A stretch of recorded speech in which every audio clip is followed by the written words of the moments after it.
All right, y'all. Crappie Town USA, baby. Crappie Town USA.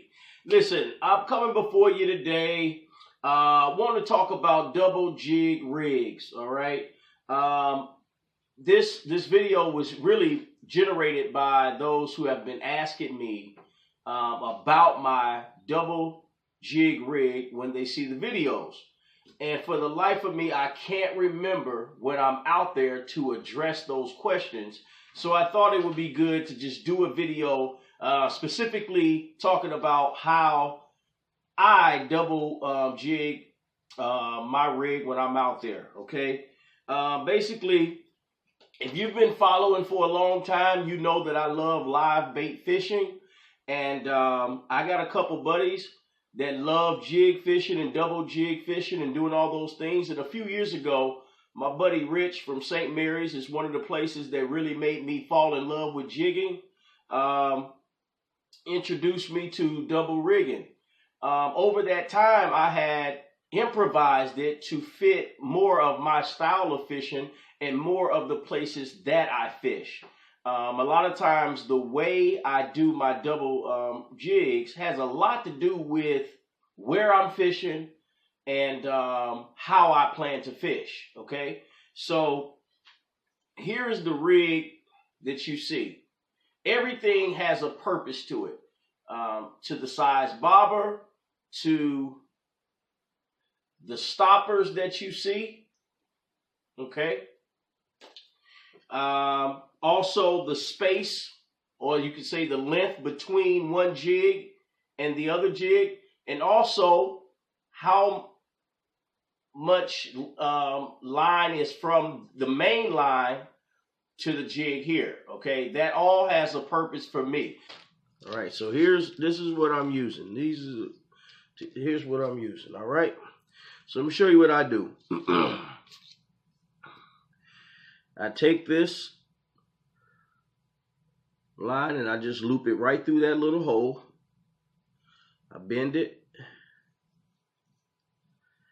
You take your rubber stopper and you just slide it right onto the line. Just like that. All right. Then you take your bobber that you're going to use.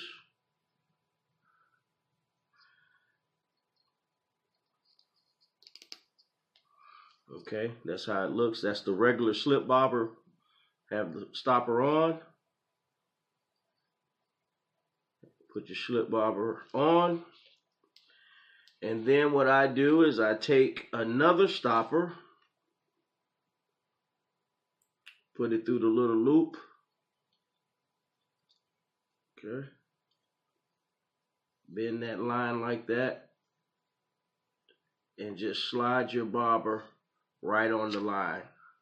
And put it right up to this one. Now it's a fixed bobber. And I just slide that all the way up to give it some space. Okay. Then you take your first 1/32 ounce jig. Slide it through there. Now, a lot of times I just do that last. When I'm on the lake, I'll put that on there and leave it there and do the bottom one first. Now, I'm going to tell you why I do that. I do that because on the lake it's easy to drop things. So when I have that bobber stopper on there, I throw that hook on there. I'll hook this one first just in case I get a bite on another line or anything like that. I don't have to worry about losing it because I know it's locked in between that bobber and this bottom one. So that's why I do it. So I'll do that for that purpose right now. So I slide that through there. Okay. I slide it through there. Through the eye. And I do a clinch knot. And I turn this about 7 or 8 times, okay? Now, I'm doing this much slower than I normally would. Then I slide the tail in through the loop of the line. Now, I don't do the improved knot, but I could. But this is very effective for crappie, as you can see right there. There it is already, boom. And then I'll just And I'll just cut the tag off right here. I normally do it with my teeth, but I'll be sophisticated on camera at home. All right, so then I'll measure out how far I want this, depending on where I want to go and what's the conditions and what you know, if it's snag orientated, it's going to change how far off I let this be. If I'm getting snagged, if it's places where it's snagged, then I'm only going to let this be like an inch away. If it's a place that's open water, I'll go 2 inches, even 3 inches, okay?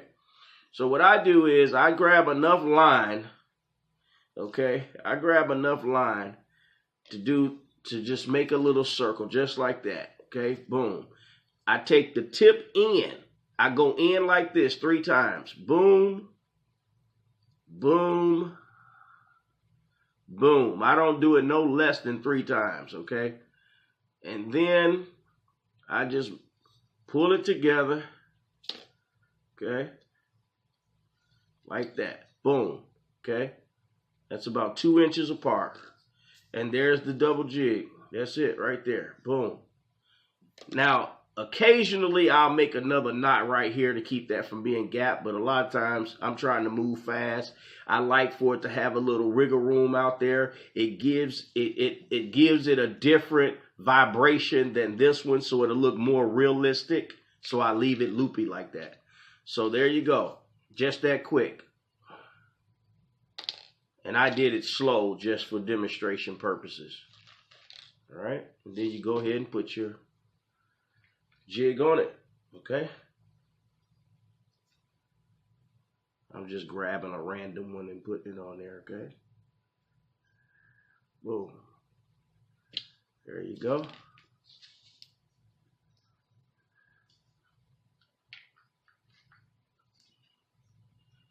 And you got yourself a double jig rig. There you go.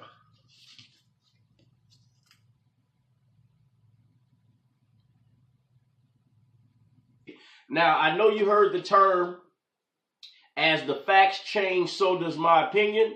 So I want to tell you now, as it applies to fishing, as the lake change or conditions change, so does my presentation, okay? So not every time am I doing it the same way, or do I have the same exact setup every time you see me double rigging or not, okay? And I want to take this time to really kind of just walk through it. So if you could just bear with me, I want to just completely walk through my philosophy behind it, what causes me to present it a certain way, and what I believe is the reason for the success behind the way that you double jig, okay?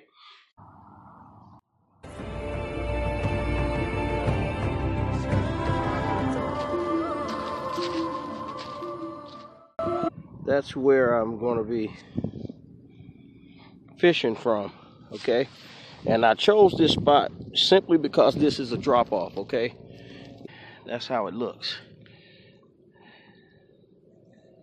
All right, and the waves are coming my way. What I'm doing here is doing a double jig rig, 1/32 ounce, and then there it is like that. Now I know that's really way too much for me, but I work with it. I don't feel like doing it. I'm just trying to get back on the water, see?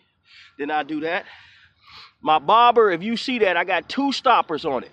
The reason why I got 2 stoppers on this is because I can make this out of a slip bobber, or I can make it out of a fixed bobber with this bottom one, okay? All right, let's see if I can pull a crappie out of here. Got hung, first cast. Look at this, all gone. Gone. Well, we know I'm fishing too shallow. I'm fishing too deep right there. All right, y'all, I'm trying to keep from sliding down this slope right here.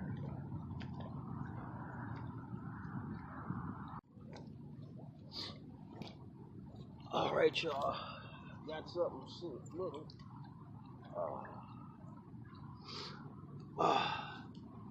Okay, this is a small one, but I got them at almost 7 feet. Almost at 7 feet. and he hit the top jig. So he hit it at, well, I'm at 6 feet, so he hit it at about 5 feet. All right. I got hung, so I switched it up. See, that's that double rig jig.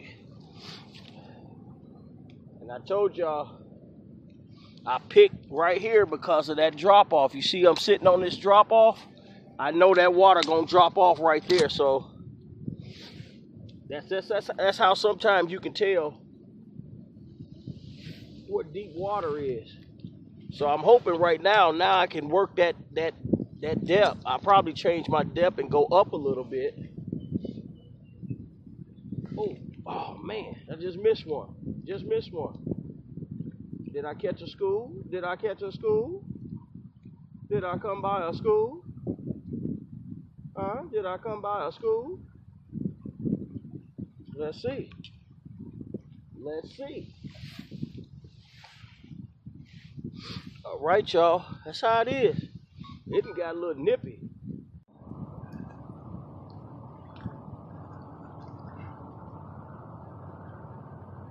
Ain't that big. He ain't that big, but I'm learning something here. All right. Again, he hitting the top one. Now, I don't know what that's about, but he hit the top one. Okay, so that's the second one to hit the top one, and I'm at 7 feet. So this one at 6 feet. When I move this one up to 6 feet and move this one up to five, I don't get no hits. So when I go back down, that means that they are that close to the bottom. That's what that means, because I'm getting hung a lot. I'm doing more fixing my pole than I am hung, but I'm trying to learn something, so I just take that. I just take that, you know. It's part of the game. Okay. Whoa. Yeah, so I'm trying to focus on my jig behaving like a fish. See, listen, let me tell you. I don't care what color you put out there. If it ain't behaving like a fish, he ain't gonna bite it. Okay? That's why I say that vertical, that lateral line, and their sense of movement is gonna be more important than his eyesight, because he can see it. Even if he see it, don't mean he gonna hit it. If it ain't behaving like a fish, he ain't gonna mess with it. He ain't gonna mess with it. Okay? So I'm focusing in on behaving like a fish. All right. Again. That's a nice one. See, all you gotta do is just hang in there. You end up getting a nice one. All right, 12 inches. I like that. All right. Okay, again, he hit the top jig. Okay. Look at that. Boy, I'm about to keep you. I was playing around here now. Off the bottom. I'm risking getting hung doing it, but I know that's where they at.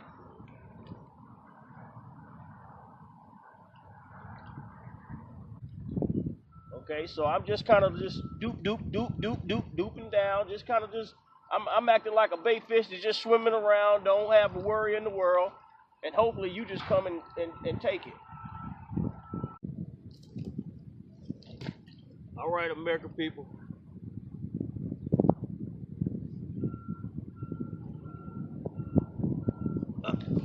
Oh, man. He's stuck. Let me see if y'all can see. All right, y'all see me? Oh, man. Can you see me? Whoa. I'm slipping in there. Ain't got time for this.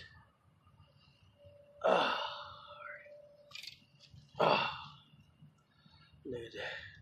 Top one.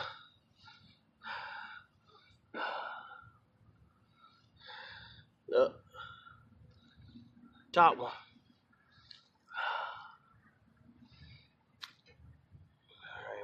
Mess around and start keeping them in a minute. All right. See, I want to come over here because I gotta create me a little safety spot right there. But I want to come at an angle. If you cast straight out, I'm not suggesting that it's not working, wouldn't work, but what I'm suggesting is if you are trying to stay at a certain depth, you stand a better chance of staying at that depth, casting sideways and coming to you sideways than you are going straight out. Because you cast straight out, when you reel it in, every 3 feet or so, you probably coming up a foot. So if you at 7 feet, you reel it some. You at 6, you at 5, you at 4, you know. So I'm trying to stay in that 6 foot range. So I'm casting sideways so I can stay in that depth of water. I'm on a slippery slope, y'all. T would be mad at me. Whoa, I told you, it's so slippery over here. Slippery. Y'all look at this monster. Woo! And I ain't even got no, oh man, I ain't even got no net. Y'all see this? Y'all see that? Do you see that? I'm gonna have to get down in this water for this one. It's a bass.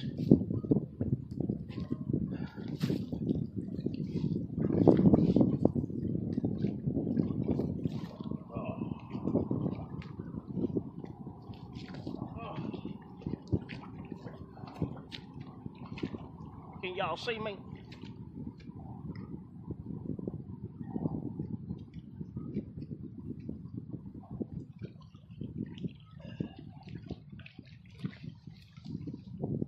Oh, woo! How I'm gonna get back up here, I don't know. But look, whoa! I told y'all, don't y'all laugh. Don't laugh, because I still got this fish. I'm on a steep hill. Look at that, y'all. Look at that. Oh, yeah. Oh, yeah. Woo! And what you know he hit? Top jig. They right off that bottom. Look. Now the question is, how far are they apart? That ain't nothing but, I would say 16 inches to be exact. Look at that.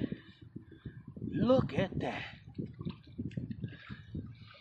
Listen, like I said, I was just coming out here just to test and see what's going on. I'm fishing 6 feet deep, and I'm in 6 feet of water, and I'm risking getting hung. I'm gonna go ahead and put her back. Look at that. Oh my God, I like that. Look at that. Whew. Oh yeah. It's cold as ever.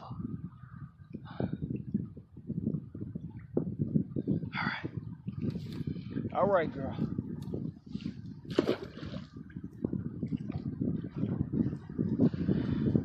That was worth the price of admission right there.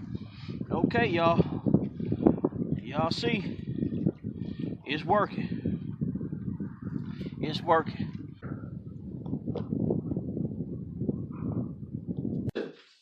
So let's start with the. I'm gonna do a video on what type of line I use. I found something that works for me, and I'm gonna do a video on that. But I'm gonna just let you know that this is an 8-pound test. Most of them are 8-pound tests when I'm jigging. So let's start with the bobber, okay? I want to talk about my bobber choice. I want to talk about my stopper choice. Also the hook choice, the jig head choice. All of those things plays a role in my setup, okay? So let's start with this. A lot of times you'll see these stringers. I don't use these. You'll see also you can use toothpicks in these small They break off like that, and they use them on here to stop it, okay? So you can take this toothpick on here and use it as a stopper. It'll be a fixed stopper, and there you go. It'll be just like that, all right? That's a toothpick. That's the style that I was introduced to. But the one that works for me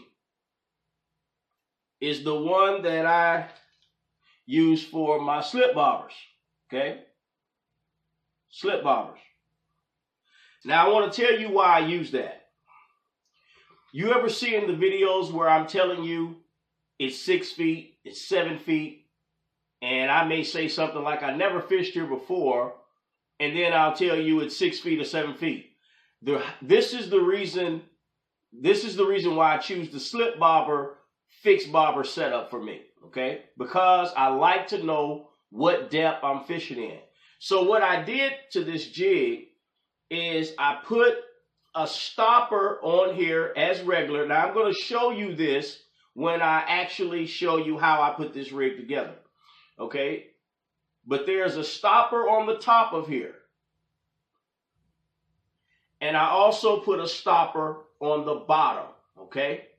Now I use that as a fix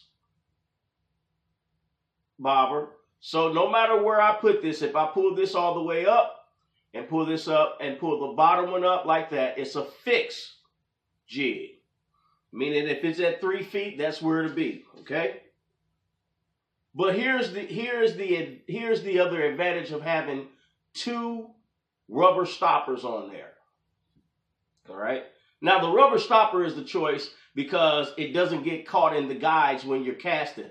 These other ones, to me, they get wet, and after so long you can't tighten them up no more, or you leave too much string, it'll get tied in your line. So I don't like that. These are much smoother for me, the rubber stoppers, okay? And the toothpicks are great, but they're one-dimensional, meaning they only can be used as a fixed stopper. So I use the rubber ones, put one on the bottom, one on the top. Here's what you do. When you want to find out what depth it is, take the bottom one and push it all the way down to the first hook, okay? What's going to happen is when you throw that jig out here, okay, when you throw that jig out there, this right here, you see how that is? It's going to let you know how deep it is. I'll just keep going. I'll just keep moving this up and up and up until I can find out what that depth is. That's what it's going to do. It's going to tell you. Now, if it's stopped right there, I know that it is that deep right there. So then what I'll do is I'll move this top one down about a foot from where that bobber stopped, and I'll know that I am placing my bottom jig on the bottom, and then this one here will be whatever length that is in between. In this case, it's going to be 20 inches, okay? So that's why I use the slip bobber, smallest bobber you can get away with, okay? I have 1 32nd ounce jigs on here. So this is 1 32nd ounce, and this is a 1 32nd ounce, okay? Together, 1 32nd ounce and another 1 32nd ounce equals 1/16. So you want to make sure that your weight is according to your bobber, or your bobber is according to your weight, all right? So the next thing I want to talk to you about is the length between here, okay? The length between this 1 32nd ounce jig and this one here, okay? Now, depending on the conditions or depending on the clarity of the water, what's going on, that's going to determine how far apart I'm going to have these. Now, I want you to know, when you have this a foot apart, 2 feet, be careful, okay? This is something that I noticed one time, and I paid attention to it, and I've been observing this. If you have your double rig up too close, I want to tell you something. Crappies go a lot by sight. We know that, okay? But there's sometimes where they're not reacting to sight primarily. Sometimes sight is secondary. Now, what I mean by that? It's their lateral line that lets them know that there is fish, bait, and food around, okay? So if the water is not clear, this is a very important point here. If the water is not clear, then they're reacting more on their lateral line than they are their actual sight of it. And when this jig is too close to this jig, if I had this right here, okay, if I had this right here, right, and you don't, and especially if you don't have some space in between, if you have this jig tied almost directly onto your main line and your bottom one is on the main line and they're too close, to that crappie, it's going to appear as if it's one large bait fish rather than two small minnows, okay? That's a very important point because there are a lot of times that I have tied this thing not even caring how close they were, okay? Couldn't get a hit, couldn't get a hit, couldn't get a hit. I got snagged and broke it off and spaced it the way I really wanted it instead of being lazy. Start tearing them up. And I purposely did it to see. I had two, because I always have more than one pole with me, okay? I never would get one. As I began to study the lateral line and how the crappie actually functions, I realized that a lot of times what we're doing when we have these jigs too close, it's confusing the fish. Now, if it can see it, that's a whole nother ball game. But I'm talking about when the fish is not primarily functioning off of the sight of it, but they're reacting from the vibration and detection of there is bait fish. Sometimes it comes off too big. All right. Here's another one about it. Not so much as how far it is apart. Okay. Because a lot of times people will tell you, I have it that far apart because I'm trying to see what what column they're in. Okay.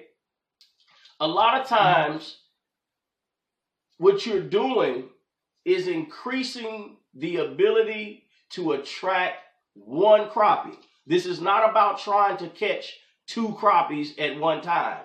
It's about trying to catch one crappie with presentation of two minnows. Okay? So, how far apart makes a difference. It does have implications to the water column.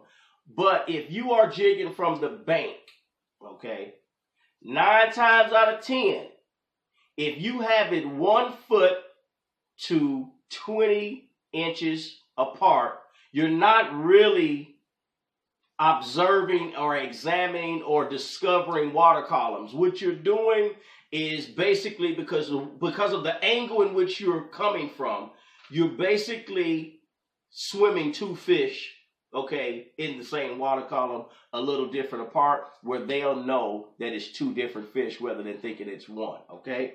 So listen. Now, bear with me. I'm trying to give you this information. How much line you have from this main line to here makes a big difference as well. Okay, why? Because let me tell you something. If you have this about 1 inch or 2 or 3 from that line, it is going to send different vibrational detections to that fish, okay, than it would if it was right on this main line. See, if it's on this main line and you're doing that, it kind of looks suspicious if you think about it, like two fish going up and down at the same time. So when you have this line, this is very important to have this off of this main line, at least 1 inch or 2, okay? Because when your one jig will give 2 different indications to the fish, okay? It'll really appear, if they can't see it, it will really appear to them in their lateral line detection that it's 2 different fish swimming near them, okay? So I found that to be very, very important, okay? So the other thing is, You see these? I got erasers. Now, I know you're thinking, like, what in the world are these erasers for? I use these erasers for this. When you have double jigs on your rig, I don't know about you, but a lot of times the second one, or, well, you could say the one that's closest, the one that's up the line, it usually come off. It usually doesn't line up with your pole, right? So a lot of times I find that it come off, get hung on my jacket, get hung in the trees, it get hung in somewhere everywhere. So if you take one of these erasers, it's 40 of them for $1, okay? Put a couple of them in your tackle. All you have to do is hook it on just like that. You hook it on just like that. Look, put it on just like that, and you won't have to worry about it snagging nothing or anything. Okay, now this is T's line. She don't like double rigging. She don't like that because she says it's get all tangled up, and she don't like it. Okay, but this little eraser right here on your second one or on both of them will help you not snag up or catch your jacket or anything like that. Okay, so appreciate y'all. I hope this answers some questions that those who have been emailing me and commenting to me about the double jig rig. So this is my philosophy of how I approach it, and I hope it's been helpful. All right, subscribe, leave a comment, hit like, and share it with someone. All right, Crappie Town USA, baby. Crappie Town USA.